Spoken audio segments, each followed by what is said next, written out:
So I know I normally don't talk about shows. I mean, there was that secret level video, but I'm not really counting that one since it was a ranking list. But anyway, after my third rewatch of Andor, and with season 2's release just around the corner, I had to talk about it. And obviously there have already been very interesting and analytical deep dive videos on the first season, so I won't be doing that. God knows I wouldn't do it justice anyway. What I can do is give my own layman perspective on why Andor is such a damn good show, and how this is some of the best storytelling in the broader Star Wars universe. Oh, and I should mention that there will be some very minor spoilers just in case. Okay. I'll do my best to keep as much of the good stuff out though, because this is still very much a show worth watching. So with that all out of the way, let's begin. Now, I need to preface that even though I have been a fan of this franchise for years, much like Cassian himself, I still often feel like I'm a tourist. I do love the franchise for all its ups and downs, and even though the latest trilogy is probably my least favourite, Somehow Palpatine returned. the bulk of it has been quite good, especially the shows that haven't been based on pre-established characters. Like, I really enjoyed The Mandalorian, especially the first couple of seasons. I also thought Ahsoka was pretty good too, and though it had its flaws, I didn't fully hate Obi-Wan, and well, I've seen Boba. And I still remember when Rogue One was in development, I was keen to watch it, but did not expect it to be as good as it was. In some ways, it felt like it came out of nowhere with this much grittier and darker tone, and it still remains my favourite one out of the mainline movies. Perhaps that's why I think Andor is so well done. Perhaps not. Now, one could easily go on breaking down how varied and impressive the costume and set design is, or how fantastic and cinematic the various shots and camera angles are, or the excellent direction and editing, or how well cast these characters are, and how brilliant their acting is, You can't stay, and I can't go. or the creative choices used for the sound and music, but it all comes back to the core of Andor, the story and narrative, its characters, and that underlying idea. One single thing will break the siege. Remember this. Try. The core message of the original trilogy was in no small part about hope. I mean, it's in the name of the first movie, A New Hope. And that ideology is still very much alive in Andor.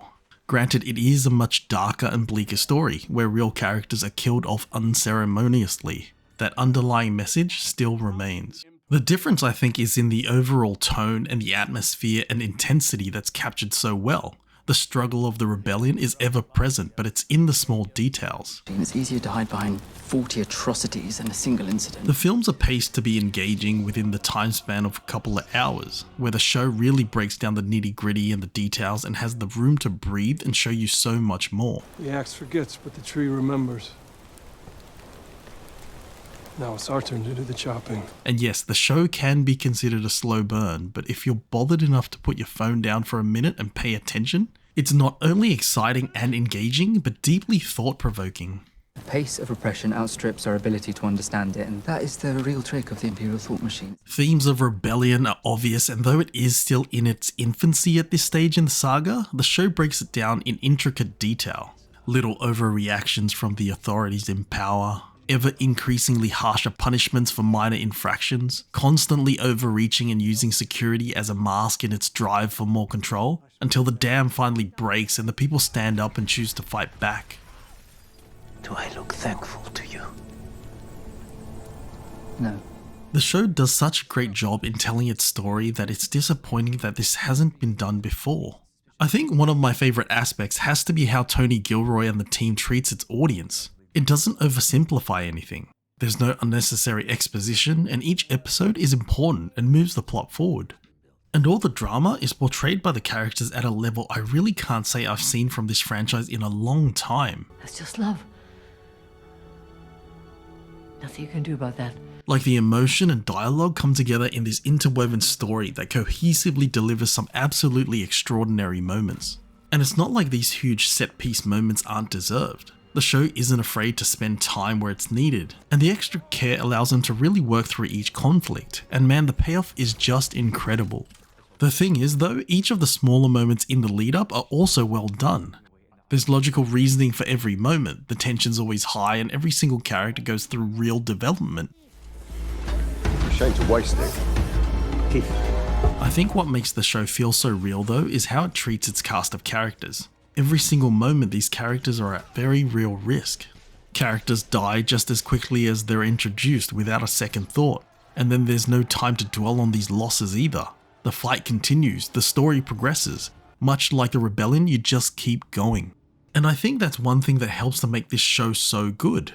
It harkens back to when the Empire felt genuinely scary and threatening. It's like that epic yet horrifying moment at the end of Rogue One. And I mean, it didn't always feel this way. Like somewhere along the line, the risk in these films felt like it dissipated, trivialized even, at least to me. A group of TIE fighters, for example, can obviously be quite menacing, especially with that incredibly intimidating screaming sound. And in the movies, it makes for a pretty tense battle. But in Andor, a single one is absolutely terrifying.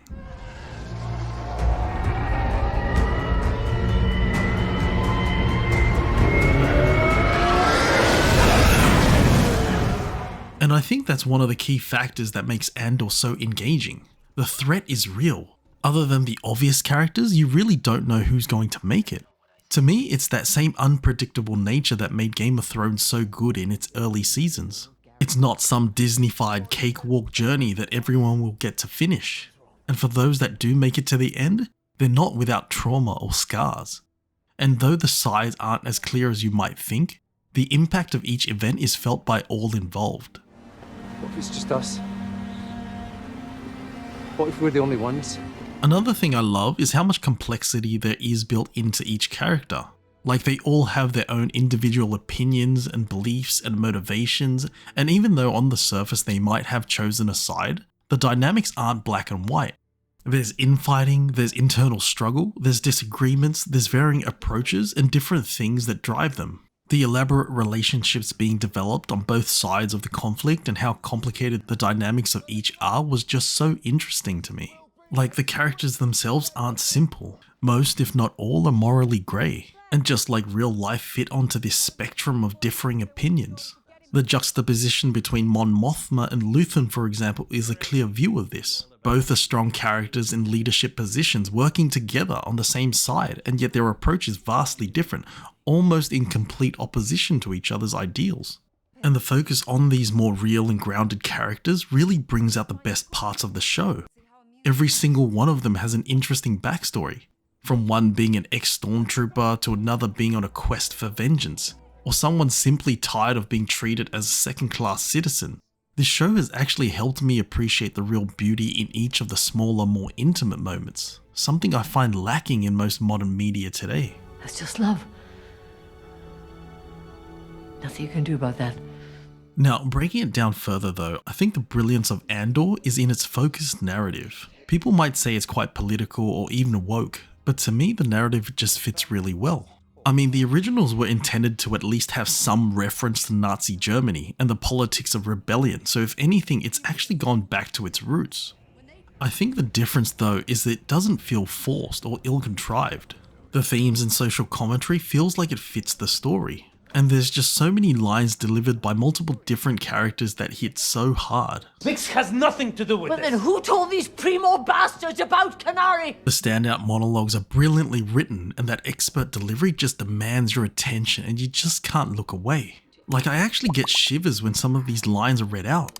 And it's not like it's too excessive, it trusts the viewer to understand what's happening. Every scene, every line is deliberate and purposeful. Like, Luthen has a line that perfectly encapsulates this gradual tightening of control. The Empire has been choking us so slowly we're starting not to notice. And that quote always reminds me of one by T.S. Eliot.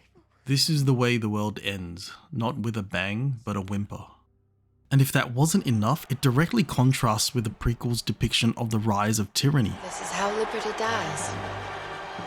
With thunderous applause. Where Revenge of the Sith showed oppression taking root through huge spectacle and manipulation, Andor presents it as a slow but constant creeping, suffocating inevitability.